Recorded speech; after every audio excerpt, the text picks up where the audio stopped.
Shalom, selamat pagi saudaraku. Kita mengucap syukur untuk kehidupan yang Tuhan anugerahkan bagi kita saat ini. Setiap detik, menit, jam merupakan sebuah pertambahan bagi kita untuk menikmati kehidupan yang Tuhan beri. Oleh karena itu, pastinya kita semua hari ini juga akan merayakan pertambahan usia, baik itu kelahiran maupun perkawinan. Bagi Bapak Ibu Saudara yang hari ini bertambah setahun usia, secara khusus bagi Bapak Abraham Helia Suyarso Hendro dan Bapak Dwi Krisno Yudi Pramono, serta keluarga Bapak Yunus Santoso dan Ibu Rita Novita, kami mengucapkan selamat ulang tahun. Tuhan Yesus memberkati dan menyempurnakan sukacita serta kebahagiaan Bapak Ibu. Saat ini firman Tuhan akan menyapa kita kembali. Sebelum kita membaca dan merenungkan firman Tuhan, mari kita berdoa. Bapa di surga, ketika firman-Mu menyapa kehidupan kami memohon dengan segala kerendahan hati, tuntunlah kami dengan kuasa Roh-Mu yang kudus, agar kami dapat mengerti dan memahami setiap kekayaan firman Allah, hingga hidup kami bukan hanya sekedar menjadi pendengar, tapi juga menjadi pelaku firman yang setia. Di dalam nama Tuhan Yesus kami berdoa. Amin. Bacaan Alkitab kita pada saat ini terambil dari kitab Injil Lukas, pasalnya yang ke-11, ayatnya yang ke-29 hingga ayatnya yang ke-32 yang menyatakan, ketika orang banyak mengeremuninya, berkatalah Yesus, angkatan ini adalah angkatan yang jahat. Mereka menghendaki suatu tanda, tetapi kepada mereka tidak akan diberikan tanda selain tanda Nabi Yunus. Sebab seperti Yunus menjadi tanda untuk orang-orang Niniwe, demikian pula lah Anak Manusia akan menjadi tanda untuk angkatan ini. Pada waktu penghakiman, Ratu dari selatan itu akan bangkit bersama orang dari angkatan ini, dan ia akan menghukum mereka.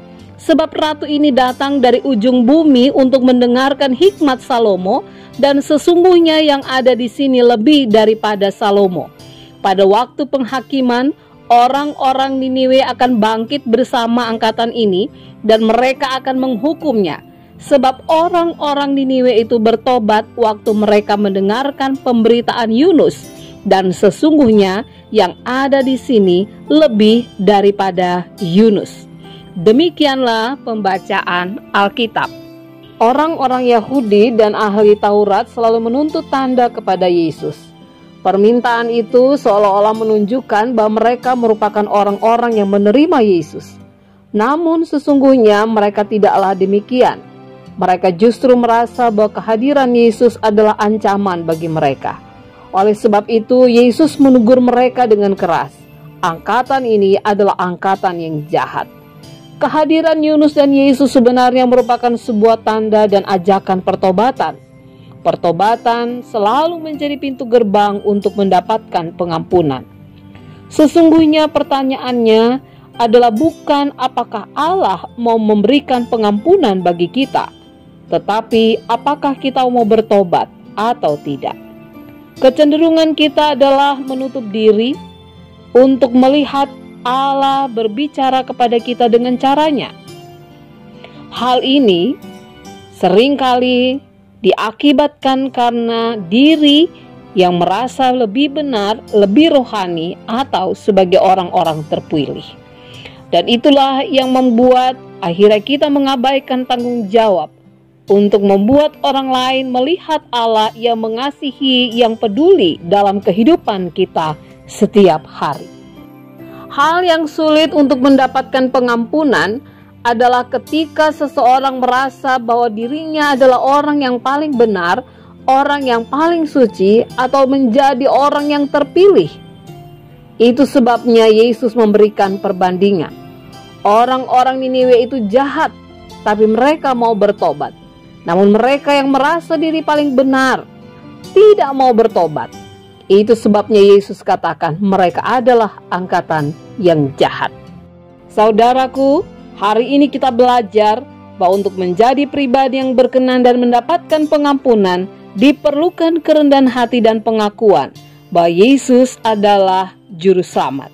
Pembenaran diri, kesombongan diri sudah jelas akan menghambat pengampunan dari Allah. Amin. Bapak Ibu Saudara, mari kita berdoa. Bapa di sorga, terima kasih untuk firman-Mu yang mengingatkan kami kembali dalam tugas tanggung jawab kami sebagai pribadi yang mengenal Tuhan Yesus sebagai Juru Selamat kami.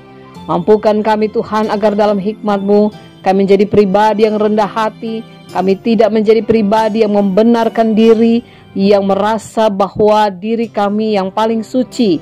Bahkan kami adalah orang-orang yang terpilih dan mengabaikan akan kesempatan untuk menyaksikan tentang Kristus yang mengasihi dan peduli kepada sesama kami. Sehingga akhirnya Tuhan, kami menghambat proses pengampunan atau pertobatan yang perlu kami lakukan untuk menerima anugerah dari Tuhan. Bapa di sorga, biarlah firman-Mu ini senantiasa dari waktu ke waktu memampukan kami dalam kehidupan kami untuk menjadi saksi Tuhan yang hidup. Di dalam nama Tuhan Yesus kami berdoa. Amin. Selamat beraktivitas saudaraku. Pergunakanlah kesempatan yang Tuhan berikan untuk memuliakan Allah dalam setiap karya kerja dan layan. Tuhan Yesus memberkati.